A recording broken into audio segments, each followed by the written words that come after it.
Fall garden cleanup. Where do we begin? Now, part of the cleanup is on this basil.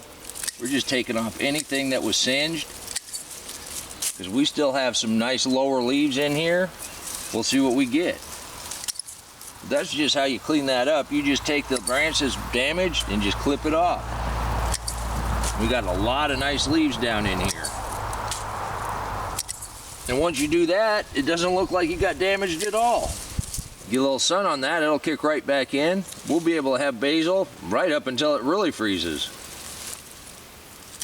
One thing with basil, you can give it a good haircut and it doesn't hurt it much. The okra had some of its top leaves damaged pretty good, but we got good growth on several nice okras. We'll go ahead and pick those probably tomorrow. No hurry. Got a little bit in the refrigerator as it is. It looks like the spinach and the beets are doing really, really well. We've got a bunch of lettuce growing up over there. Today's Saturday, and you know what that means. We get to go to you, and we get to see what's going on in your garden. Think I'm going to take a little assessment of what's happening here in this garden, and then we're going to start some cleanup. We're going to talk about it a little bit. But this is why I like Saturdays, is I get to sit here, have a cup of coffee, and go to you, see what you're doing in your garden. With just a little covering, these squash made it through that first light frost. And we've got several squash throughout here. When it comes to fall cleanup, one of the main questions I get is, what do I go ahead and pick? I mean, like these green tomatoes here, I'd be letting those go to waste if I didn't bring them in the house. You can always make green tomato chow chow. But if it's started to go to blush, they'll go ahead and ripen inside. Dan from the Four Oaks Family Homestead, you got to check out their channel. Anyhow, they started growing in Oklahoma, then they moved to Oregon. This week, they got a frost. They went ahead and stripped off all the fruit that they could. Check this out. Dan knew it was going to frost hard, so they went ahead and stripped all their tomatoes and all their peppers. And one of the benefits, doesn't matter where they are in their ripeness stage, they're going to be able to use them.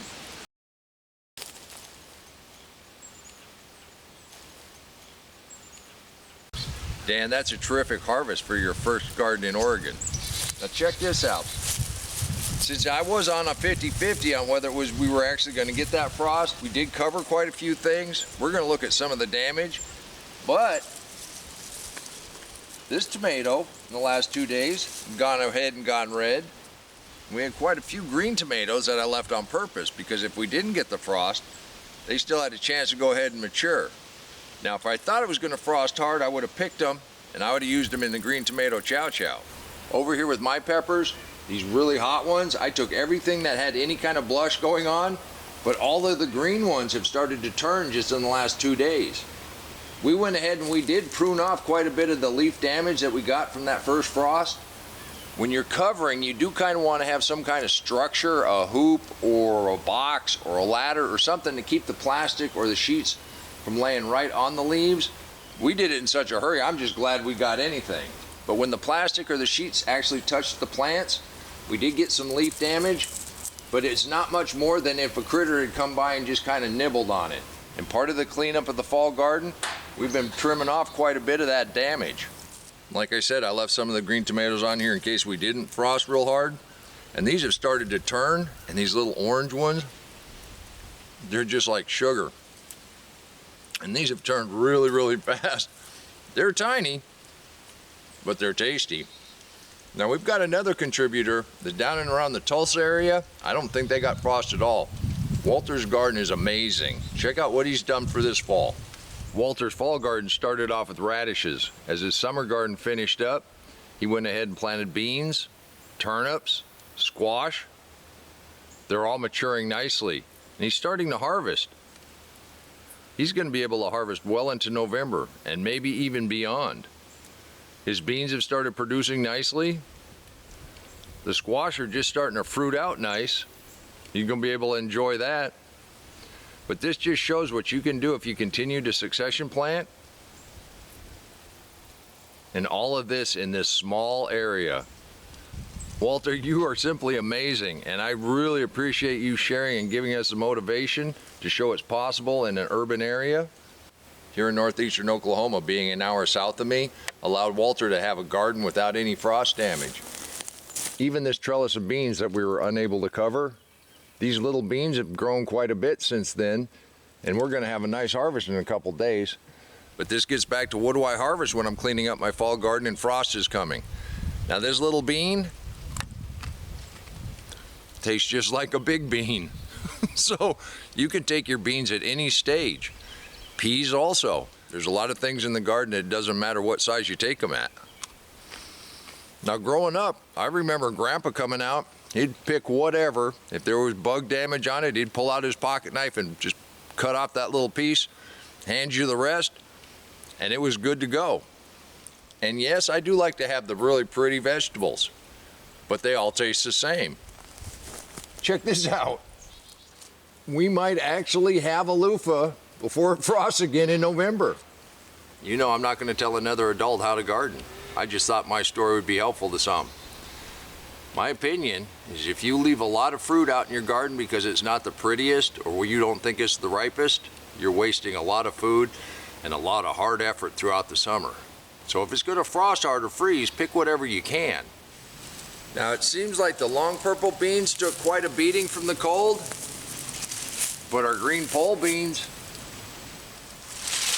and we still got quite a few up in here. Now, if we were down in Zone 8, like a couple friends of this channel, Mike and Linda, who we've been watching for a long time, their deep mulch garden and their succession planning has set them up for a wonderful fall. Check out their garden. Everything is growing well. They've had a wonderful harvest all year, and they've been a great inspiration to this channel. The leafy greens, the onions,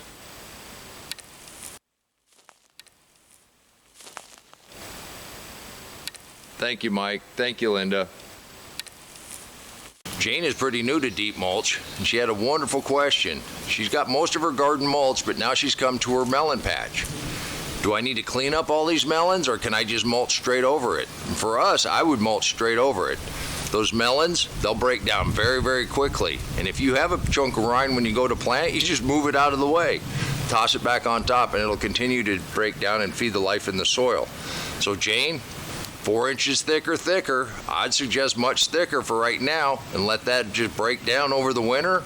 You'll be ready to plant again in spring. And I guarantee you, you're gonna have a couple volunteers come up.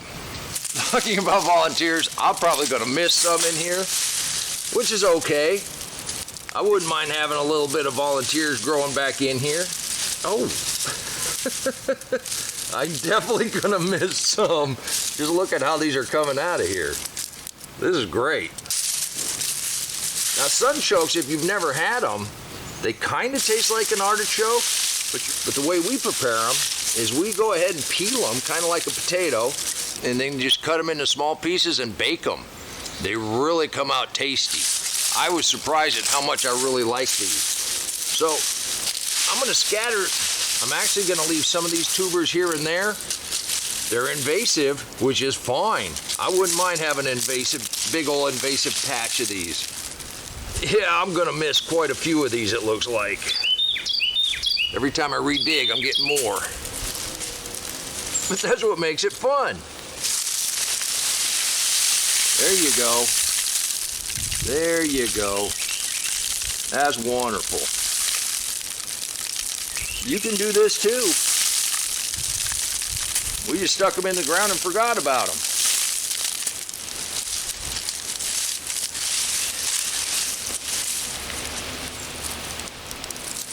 I need to take a second and do a little housekeeping. First, I want to thank you for growing my channel as big as it's gotten. We're well over 57,000 subscribers, and we're growing, and it's all because of you. I thought my story might be helpful, but because we've gotten so big, almost every day I'm getting some outfit asking me to hawk their stuff. And can you believe it? Even this morning, I had a snack chip company, a big one, want to partner up so I could hawk their chips. Evidently, they don't watch our videos because we're all about growing our own wholesome food. But I gotta tell you, their offer was pretty enticing. But I started doing this not to make a boatload of money, but I'm not allergic to a little help. If you wanted to buy a mug or a hat, that would help me out a little bit. Now, we got real lucky with that first light frost. We won't get so lucky next time. So in the next 2 weeks, this garden's gonna change a lot. We are gonna harvest quite a little bit. All this turmeric needs to come up. Got some more root crops.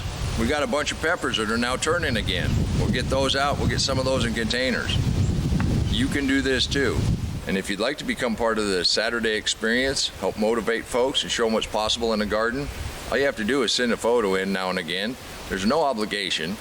We would like to celebrate what's going on in your garden. I guarantee all the gardeners would love to see what you're doing at your house. And until next time, remember, take care of yourself, take care of your family, and God bless you.